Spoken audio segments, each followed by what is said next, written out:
मुझे वरदान दीजिए कि मैं जिसके सर पे हाथ रखूं वो मृत्यु को प्राप्त हो। ऐसी तुम्हारी इच्छा तथास्तु। मेरा गुरु मीरा ऋषि होयाल बेले तांडव राग रवै एक डमरू से एक लोटा से एक यो कुंडी जोटा से प्रभु मुझे आपको भस्म करना होगा। ऐसी तुम्हारी इच्छा मैं समझ सकूं सारी पीड़ा तेरे ना की क्यों भाग्य बने इस जीवन में तू काली रन्ना की।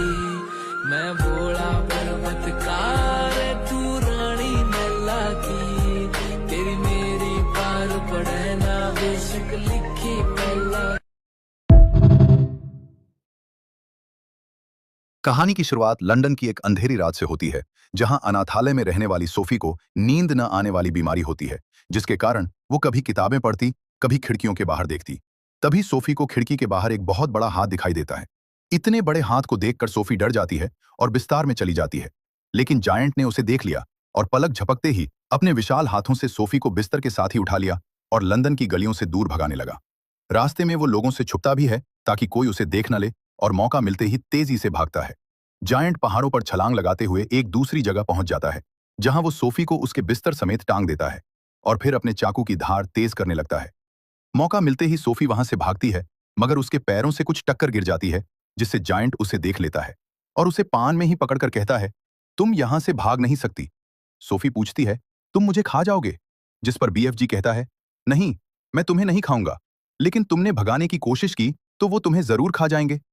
बीएफजी बताता है, उसने उसे जायंट की दुनिया में इसलिए लाया है क्योंकि उसने उसे देख लिया था और वो नहीं चाहता जायंट के बारे में इंसानों को पता चले।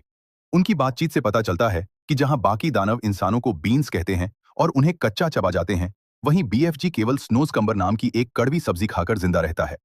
तभी अचानक गुफा के बाहर एक भारी आवाज सुनाई देती है और फ्लैश लंपीटर नाम का एक बेहद खूंखार और आदमखोर दानव अंदर घुस आता है। वो बीएफजी से भी दोगुना बड़ा है। आदमखोर दानव बीएफजी को चिरकुट कहता है और कहता है कि वो उसकी उंगली में लगी चोट को ठीक करे। तभी उसे इंसानी गंध आती है। सोफी एक बड़े से फल के अंदर छिप जाती है और जब फ्लैश लंपीटर उस फल को उठाकर खाने ही वाला होता है, लेकिन बीएफजी अपनी चतुराई से उसे रोक देता है, ये कहकर कि तुम्हें आज कोई शिकार नहीं मिला जो ये सब्जी खाओगे, और उसे वहां से भगा देता है। बीएफजी सोफी को बताता है कि उसका असली काम सपनों को पकड़ना है और वो उसे अपनी जादुई दुनिया ड्रीम कंट्री ले जाता है। मगर बाहर 9 आदमखोर जायंट सो रहे थे जो केवल मांस खाते हैं।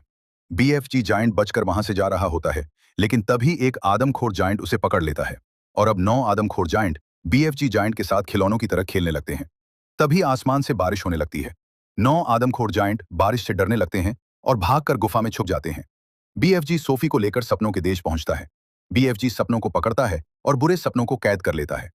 बीएफजी लंदन की गलियों में वापस आता है और अपने एक डिवाइस से बच्चों को अच्छे सपने दिखाता है, जिससे वो नींद में हंसने लगते हैं और बीएफजी अब अपनी जायंट की दुनिया में वापस जाने लगता है। लेकिन तभी सोफी कहती है, उसका कंबल तो जायंट की दुनिया में छूट गया। ये सुनकर बीएफजी घबरा जाता है और उसे वापस अनाथालय में छोड़ देता है और कहता है कि अब तुम्हारा वहां जाना ठीक नहीं है, तुम यहां सुरक्षित रहोगी। बीएफजी बताता है कि सोफी पहली लड़की नहीं है जायंट की दुनिया में जाने वाली। सोफी से पहले भी बीएफजी को एक लड़के ने देख लिया था। बीएफजी उसे भी जायंट की दुनिया में ले गया, लेकिन 9 आदमखोर ने उसे देख लिया और जिंदा खा गए थे। इधर जायंट्स के लीडर को सोफी का कंबल हाथ लग गया। उस कंबल से उनको इंसानों की गंध आती है। रात होती है। वो 9 आदमखोर इंसानों की बस्ती से बच्चों को चुराकर अपनी दुनिया में ले जाकर खा जाते हैं। सोफी जिद करके बीएफजी के साथ जायंट के दुनिया में चली जाती है। बीएफजी के वापस आते ही वो 9 आदमखोर बीएफजी के कमरे में घुस जाते हैं और इंसान को ढूंढने लगते हैं, लेकिन उन्हें कुछ भी नहीं मिलता और जायंट्स वापस चले जाते हैं।